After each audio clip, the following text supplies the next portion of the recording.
हुई अष्टमी माता की कहानी। एक साहूकार था जिसके 7 बेटे और 7 बहुएं थीं।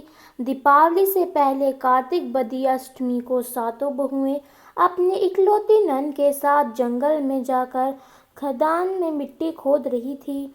वहां पर श्याम की मांग थी। मिट्टी खोदते समय नंद के हाथ से श्याम का बच्चा मर गया। इससे श्याम माता बहुत नाराज हो गई और बोली, मैं तेरी कोख बांधूंगी। तब नंद अपनी सातों भाभियों से बोली, तुम में से कोई अपनी कोख बंधवा लो।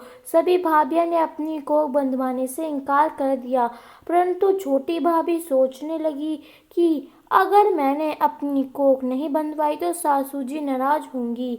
यह सोचकर नंद के बदले में छोटी भाभी ने अपनी कोख बंधवा ली। अब इसके बाद उसको जो बच्चा होता वह 7 दिन का होकर मर जाता।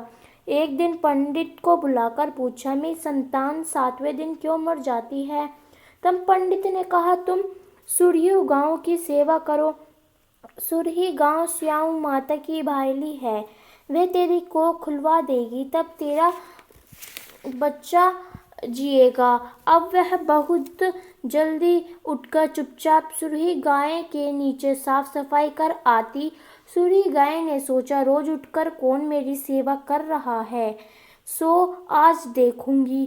गौ माता खूब सवेरे उठी, क्या देखती है कि साहूकार के बेटों की बहू उसके नीचे साफ सफाई कर रही है। गौ माता उससे बोली, क्या मांगती हैं?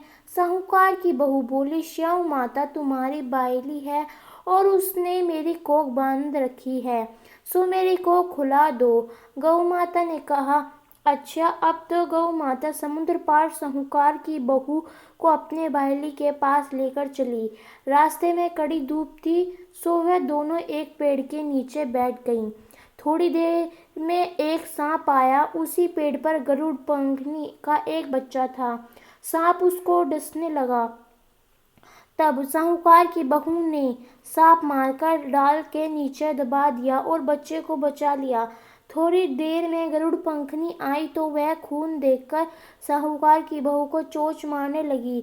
तब साहूकार की बहू बोली, मैंने तेरे बच्चे को नहीं मारा, बल्कि सांप तेरे बच्चे के करीब आया था, मैंने तो उससे तेरे बच्चे की रक्षा की है। यह सुनकर गरुड़ पंखनी बोली, मांग तू क्या मांगती है? वह बोली, 7 समुद्र पार श्याम माता रहती है, हमें तो उसके पास पहुंचा दे। तब गरुड़ पंखनी ने दोनों को अपनी पीठ पर बैठाकर श्याम माता के पास पहुंचाया। श्याम माता उनको देखकर बोली, आ बहन, बहुत दिनों में आई है। फिर कहने लगी, बहन मेरे सिर में जूं पड़ी गई है। तब सुरही के कहने पर साहूकार की बहू ने उसकी सारी जुएं निकाल दी। इस पर श्याम माता प्रसन्न होकर बोली, तूने मेरे सिर में बहुत सुली घेरी है, इसलिए तेरे 7 बेटों और 7 बहुएं होगी। मैं बोली, मेरे तो एक भी बेटा नहीं है, 7 बेटे कहाँ से होंगे? श्याम माता बोली, वचन दिया है, वचन से फिरूं तो धोबी की कुंड कर कंकरी हूँ। तब साहूकार की बहू बोली, मेरी कोख जो तुम्हारे पास बंद पड़ी है।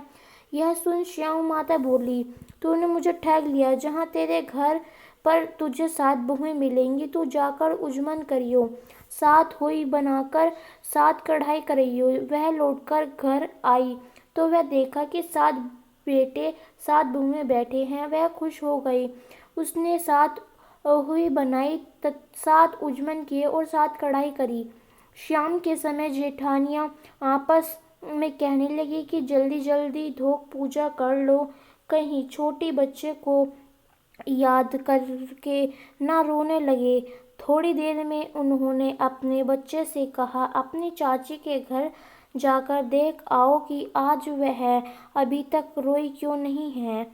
बच्चे ने आकर कहा, चाची तो कुछ मान रही है, खूब उजमन हो रहा है। यह सुनकर ही जेठानियां दौड़ी दौड़ी वहां आई और आकर कहने लगी कि तूने कोख कैसे खुलवाई?